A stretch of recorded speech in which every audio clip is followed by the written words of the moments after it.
Hello and welcome to episode number 180 of the TEW 2020 Challenge Run. We are here finally, Saturday, week 4 of September 2021. The Raw brand brings us Unforgiven. Main event is the Raw Women's Championship is on the line between Io Shirai and Becky Lynch. Drew McIntyre defends the World Heavyweight Championship against The Fiend and Jeff Hardy. Kofi Kingston and The Miz settle their score in a ladder match. And Keith Lee versus Adam Cole. And a whole lot of other goodness on this show. I'm looking at last year's Unforgiven and it didn't look like it scored the best rating. The best match of the show was 79, Edge versus Seth Rollins in a cage. No, it wasn't. Orton and Priest got an 81. Murphy defeated Drew McIntyre to retain the WWE title, got a 73.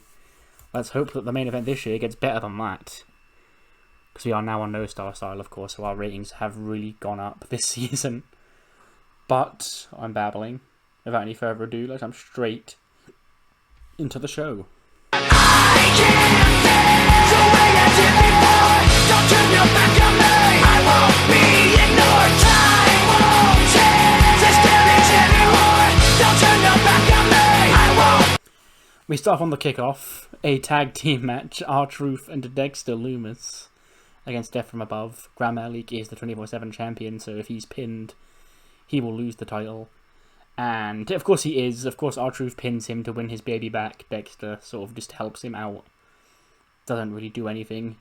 Will occasionally scare off the other member. Scares off Cynthia Crespo at ringside. And eventually R-Truth gets the pin and he wins back his baby. 57 for Dexter, 58 for Truth, 68 for Lince, and a 77 for Grand Metalik.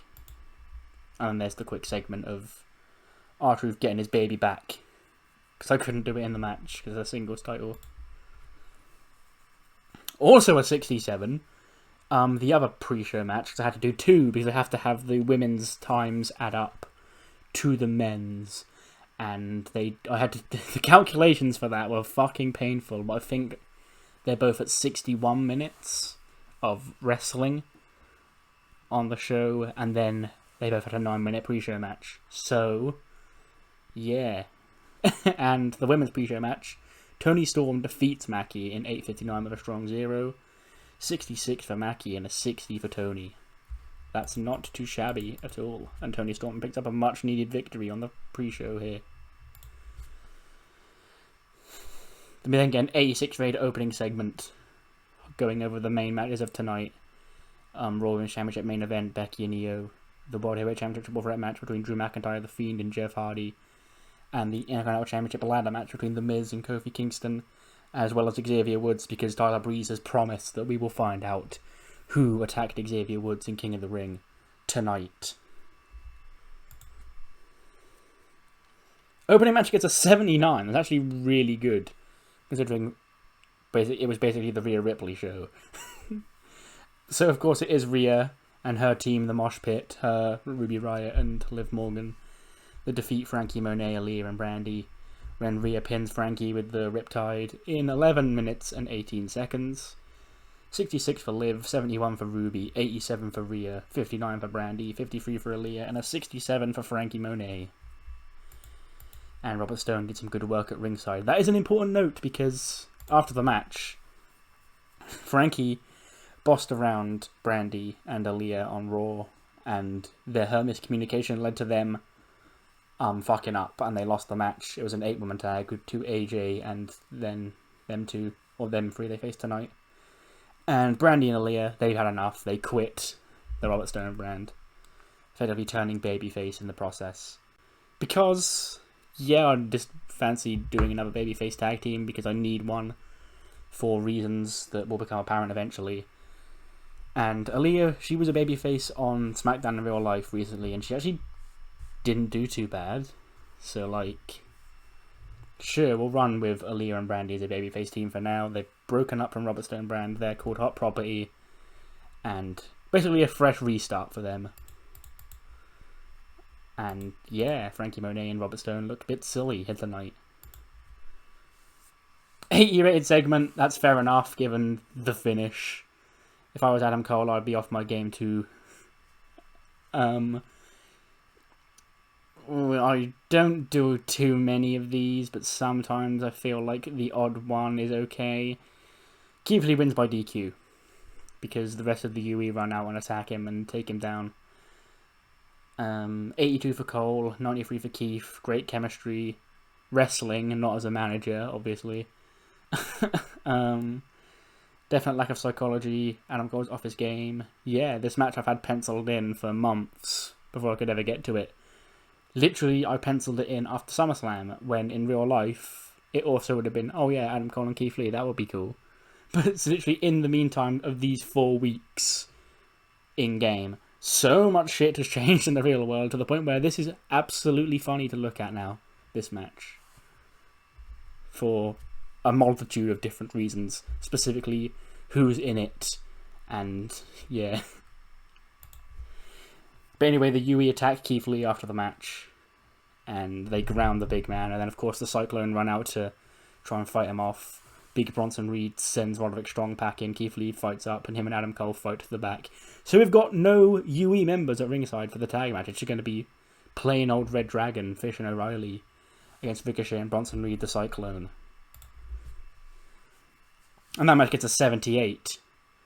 Apparently there was a lot of... Apparently it dragged a little bit because the overall ratings prove that this should have been even better than that. But we have new Raw Tag Team Champions as the Cyclone defeated the Undisputed Era. Bronson Reed pins Bobby Fish with the Big Tsunami in 1339 to capture him and Ricochet the Raw Tag Team Championships. 89 for Reed, 95 for Ricochet, 81 for Bobby Fish, and 93 for Kyle O'Reilly. Lack of psychology. Ricochet's got a stale gimmick. I'll have to look into changing that. But yeah, those are some sick in-ring ratings. Maybe I'll run the rematch back at some point on TV. Because I probably will have to run it back knowing what I'm doing at the pay-per-view. It probably would make sense to run this match back on Raw at some point. So hopefully I can take a note of all this and try and make that like a fucking absolute barn burner main event. But for now, we have new Raw Tag Team Champions, Ricochet and Bronson Reed, the Cyclone. We then chilling in the Raw management team's office. And he's like, hey, when are you gonna do the stuff with Woods? And he's like, all in due time, Eve, all in due time. And Shane's like, you sure you're up to this? And Breeze is like, yes, Shane, thank you. And then LA Knight walks in like, whoa, let me get this straight. This is the first Raw pay-per-view since SummerSlam. The first Raw pay-per-view since LA Knight has been on the roster. And you've got no room for the megastar on your show. And he's like, look, what do you want? It's like, you know what I want. I want what I deserve, and that's a spot on this card. And she's like, well, the card is fully booked, LA, so you're going to have to wait. I apologize. And he goes, no, I'm not having this. I'm going to stand here, and I'm going to fight the next person who walks through that door. He crosses his arms, and they all stare at the door for a couple of seconds. And nobody walks in. And Shane's like, you know, how long are you going to... And Light's like, shush! The next person who walks through that door. And then the camera fades to black as nobody walks in. 77, that's actually pretty good. Considering Raquel has a big injury. A cracked tailbone or whatever it is. And Asuka, she passes out in the Asuka lock in 11:41. Asuka defeats Raquel Gonzalez with the Asuka lock. She passes out. A 90 for Asuka. And a 61 for Raquel. Again, that's because of the injury she's working through. She cracked her tailbone on main event, or whatever it was, Heat. But yeah, and so obviously with that, it made it easier for me to decide who was winning this. If she's working injured, she's got a built-in John, for lack of a better term. So Asuka gets the dub, and she passes out in the Asuka lock. And Dominion continue their dominance here on Raw. Speaking of Joshis and their Raw dominance, Kyrie walks into Io's locker room and she's sort of like putting on her little arm things, getting ready to get changed into her gear. And she just switches her locker tonight. She's like, you know, the main event of Raw got a little heated, but you know I'm going to be by your side tonight. And obviously, if anything gets out of hand, I'll be there to step in. And Io's like, no. You leave. And Kyrie's like, what? He's like, I don't want you at ringside with me. You leave. I do this by myself. And then she walks out, and Kairi's like, what the fuck? So Io has told Kairi she's going it alone tonight in the main event against Becky. 80-rated segment. Kofi's in Gorilla ahead of his ladder match. And he's talking to Woods. He's like, Woods, you know it wasn't me, right? And Woods like, oh, of course, Kofi, come on. I know it's not you. Don't be silly. But I need to wait here. Breeze told me to wait here because I'm supposed to go, he's supposed to come to me any minute now. And obviously, I don't know if he wants me to go out to the ring or whatever. And then New Day's music hits. And Kofi's like, well, I gotta run. My match is now on. So good luck. And I'll see you after my match. Hopefully I'll still beat the champion. And we can find out. We can solve this shit once and for all. Then Kofi leaves to go through the curtain. And the camera pans on Woods as he watches Kofi go out on the big screen. When all of a sudden he's jumped by the black masked attacker. Who just attacks him and then drags him away. And obviously Kofi doesn't know because Kofi is on his way to the ring. But we now know that it wasn't Kofi that did it. There's somebody else because it can't be Kofi because Kofi's out for his match. And that match gets an 81, which is fine given the ratings the two men got.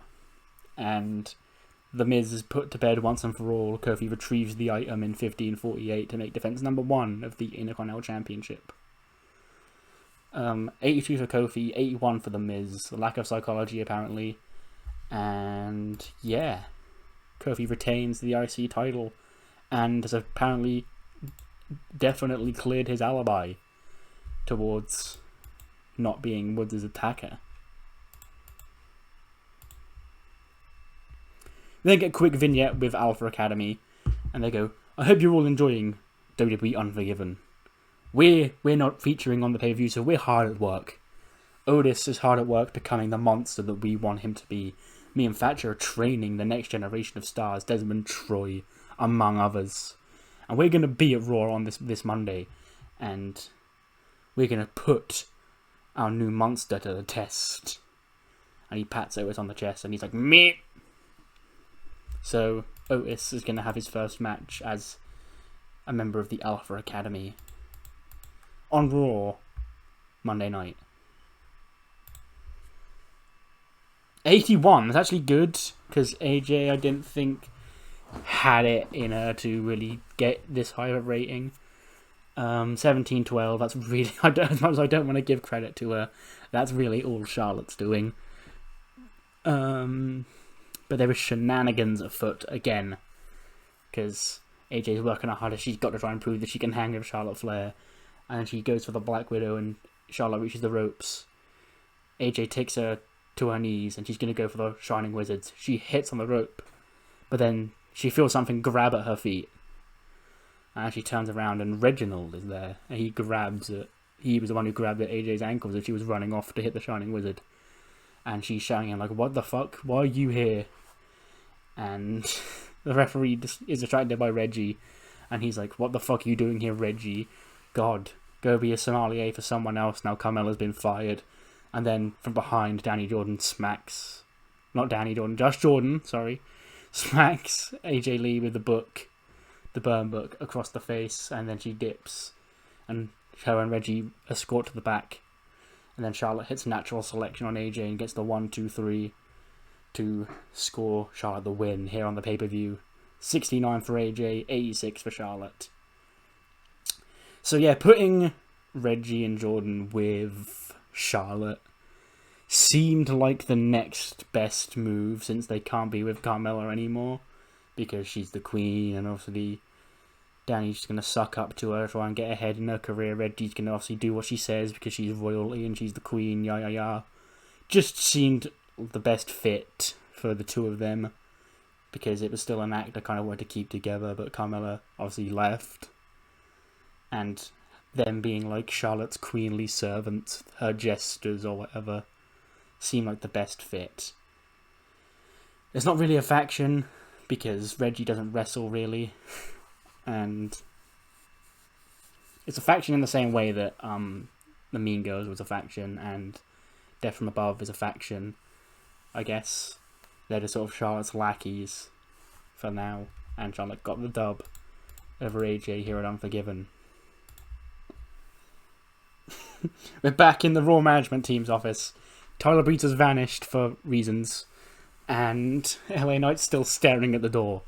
And Shane's like, look, Breeze has left. The door's opened to let one person out. Nobody's coming in here. Just go home. Like, no, I want to fight the next person to walk through that door. And I'm not leaving until someone does. And then finally we hear the door open. And he's like, well, finally somebody's here. He turns around and Pete Dunne's just stood there scowling at him. And he's like, what do you want? He's like, well, I told myself that I'd fight the next person who walked through that door. And Pete's done, fuck off, you numpty, I don't want to fight you. Out of my way, now sod off. And he goes to Eve. He's like, I want Bobby Lashley and I want him Monday. And he's like, okay, that is a request. And he's like, I'm not joking. Me and Bobby Lashley, 1-on-1 Monday night on Raw. And he's like, well, I'll have to see what I'm doing. And Shane's like, consider it done. Pete Dunne and Bobby Lashley for Raw. And he's like, thanks. And then Pete Dunne leaves. And then once LA Knight knows the coast is clear, he sort of leans back in. He's like, well, I'll pick a fight with the next person to walk through the door. And then Shane's like, dude, just stop. Hype video for the World Heavyweight Championship match. Drew McIntyre, Jeff Hardy and The Fiend, and their whole weird dynamic that's been going on the past 3 weeks. Drew McIntyre tried to impale him with a sword 2 weeks ago. And The Fiend is refusing to touch Jeff Hardy for reasons that haven't been explained. And Jeff Hardy, he just wants to be World Heavyweight Champion. But only one person can take the big gold belt home from this match. It's a 76. Why is it so shit? Jeff Hardy was off his game and got a 77. Drew got a 90. Bray got a 92. Drew McIntyre sustained chronic knee pain. Is that why? Did the match sort of derail because Drew hurt his knee? That's bizarre. Anyway, the match goes 15-56, and there's a lot of Fiend no-selling offense, and then Jeff and Drew having to work together to take the Fiend out. Fiend still hesitant to hit Jeff. They hit a double powerbomb through the announce table to isolate him, and then it's one-on-one Jeff Hardy and Drew McIntyre. We know how that ends. Claymore to Jeff. 1, 2, 3. Drew McIntyre pins Jeff Hardy to retain the World Heavyweight Championship. But yeah, why did that do so bad? Is it just because Drew hurt his knee? I mean, I can check the dirt sheet, I guess. Poor announcing, low experience for the announce team. Penal's being disrupted by injury, I guess, yes. Jeff Hardy's declining. Bray Wyatt, poor use of his explosive ring style, I guess. Yeah, so yeah, stupid reasons. Jeff Hardy caused Drew McIntyre to get hurt. Okay, nice to know. But then after the match, Drew's celebrating on the top rope with his belt. When the Fiend slides into the ring and he sees Jeff Hardy down on the floor. And the Fiend sort of looks at him. He grabs Jeff Hardy's head, he rests Jeff Hardy's head in his hands. And then finally he does the neck snap. And he finally lays his hands on Jeff Hardy. And then Drew McIntyre steps down, he goes to fight the Fiend, and then the lights go off. And then back on again, and Fiend and Jeff are both gone. And then Drew's just stood in the ring with his belt in his hand. He's like, well, that was fucking odd. But I'm still the champ. His music picks up again. He goes back up to the top rope. He poses with the World Heavyweight Championship. He gets down from the top rope. He turns around and boom! Some hooded figure, is massive man, has just laid Drew McIntyre out. And two more smaller men run into the ring and they continue to assault Drew while he's down on the ground. And then the bigger hooded man takes his hood off to reveal he's Walter. And then the two smaller men reveal they are Joseph Connors and Ilya Dragunov. And those two former United Kingdom Tag Team Champions, they hit their tag team finisher on Drew. And then he's out and Walter hits the big diving golden bomb off the top rope. McIntyre is hurt. He's been laid out by these three NXT UK assailants. security run out to escort them out through the crowd because they weren't invited here. Then Bolt was like, okay, we leave. But Drew is in trouble. He's been laid out by all three men. But this ain't trouble for everyone. Throw him up, because this is opportunity for some. Oney comes to the ring with his briefcase in hand, the other hand pointed to the sky. He hands the Money in the Bank briefcase off to the referee. We've got ourselves another World Heavyweight Championship match. And then Oney waits for Drew to get to his feet. Big charging European uppercut. McIntyre's down. And then Oney hits the running blockbuster. He gets the 1, 2, 3. And Oney Lorcan has won the World Heavyweight Championship. The crowd is losing their mind. Throw him up, throw him up, throw him up. He celebrates with the belt in the crowd. The crowd is telling him he kicked ass. He gets back in the ring as Drew starts to get to his feet. And Drew sort of looks at him, pissed off. And Oney's like, sorry, bro. And Drew's like, he shrugged his shoulders. He's like, fair play. I would have done the same thing. You look after that belt, kid. I've got other business to attend to. And then Drew leaves and lets Oney celebrate his moment. So, just had to happen because I don't want it to even remotely look like Oney turned or was aligned with Volta, Dragunov and Connors, or that Drew turned, or that there was any kind of turning. It was just a group of heels, seemingly heels, attacked McIntyre. And of course Oney thinks that's a good chance for him to cash in the briefcase. And Drew's like, well, I'm not happy about it, but I'd have fucking done the same thing, bro, so... yeah. A whole situation has led to Oney Lorcan leaving Unforgiven with the World Heavyweight Championship.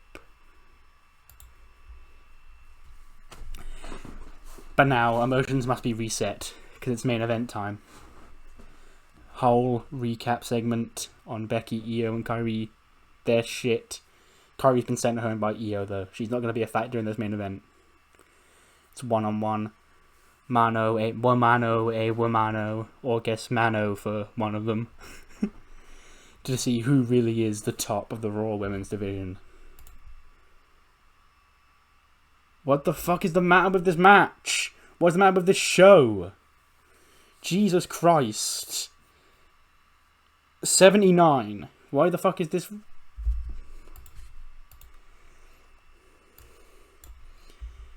low heat for the women's tag store. Oh, right. I see.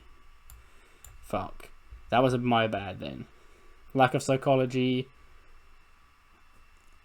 Announcing. Blah, yada yada. Same old bullshit, but yeah, this is not a very good pay-per-view.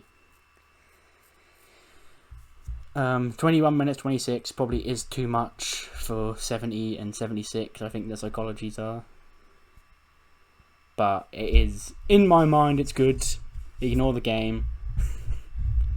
Io got on 97, Becky got on 88. And Io's got the match won in position for the moonsault. She hits the moonsault on Becky. She gets the 1, 2. Then the referee's pulled out of the ring by Kaylee Ray, who takes the referee down, smacks him. And Nikki Cross obviously is with her because they're friends. They're tag team partners. And Io's like, what the fuck are you doing? Smack Kaylee Ray and Nikki Cross. Boom. Fuck him up. Fuck her up. And Becky's like, what are you doing? Who the fuck are you? Why are you even out here? Go to the back. Go, go, go. But of course it's all a ruse. And then she cracks a smile. Drops a manhandle slam on Io. Referee Crawl gets to the ring. Does the slow count. Does the 1, 2, 3. And Becky retains the Raw Women's Championship. And Nikki and Kaylee Ray get into the ring. They hoist Becky up high and celebrate as Kairi's suspicions, they were correct. Maybe there was some devious scheme being planned here by Becky since her return. The issue with taking so long to get this pay-per-view up is that they have since brought Becky back and turned her heel in real life, which was always the plan for me. And if you don't believe me, you can go back to when I first turned Kaylee Ray and Nikki Cross on Page, because they kept talking about how there was another mentor who helped them through the women's revolution and shit. I realize there's a lot of beatdown. This is very AEW-esque in that regard. A lot of either afterbirths or just random factions forming, or just random people getting involved in shit. But it was all to set up plot points for the next season. So this is basically the big bang of season 4. And Becky is top of the world heel. And she has her 2 minions by her side, who said they were going to wait until the perfect time to get their rematch for the tag team titles. Well, could this have been what they were holding off for? I think I put a segment in with the 3 of them on. I did. Yeah, okay, fair enough. Yeah, I'll just check in because we do have what I'm going to call a post-credit scene on this show. And you can probably guess what it is. But yeah, the 2 Scots and the Irish woman stand tall to end the show. Then the little TEW graphic thing pops up at the bottom. Before we're abruptly cut to Xavier Woods, who's in like a dark room, and he's on the phone to Kofi. He's like, I don't know where I am. I was cheering you on for your match, and then I think the mask guy attacked me, and he took me to this place. I don't know where I am, and then he stops talking on the phone because the door opens and the masked attacker walks in, and he's got a kendo stick. Woods is tied to a chair, and he just whacks him with the kendo stick about 1 million times. Takes him down. Obviously unties him, knocks him out, drops him onto the concrete, and then obviously with a distorted voice says, "That's what you get, Woods. That's what you get." And then he leaves the room, and the masked attacker takes his mask off to reveal it was Tyler Breeze the whole time. Dun dun dun. AE2B that's somehow been salvaged by those 2 ending segments, because the matches on this show, sheesh. Hopefully No Mercy actually does good in terms of matches, because this wasn't it, really. But what matters more than the 82 is what you thought of the show, obviously, because a lot of shit advanced tonight. Oney is the World Heavyweight Champion. Becky is a heel. And yeah, we're finally at this point. And Season 4 just got a hell of a lot more interesting for the Red brand. But before we get to Raw, we have No Mercy up next from the SmackDown show. See you all then.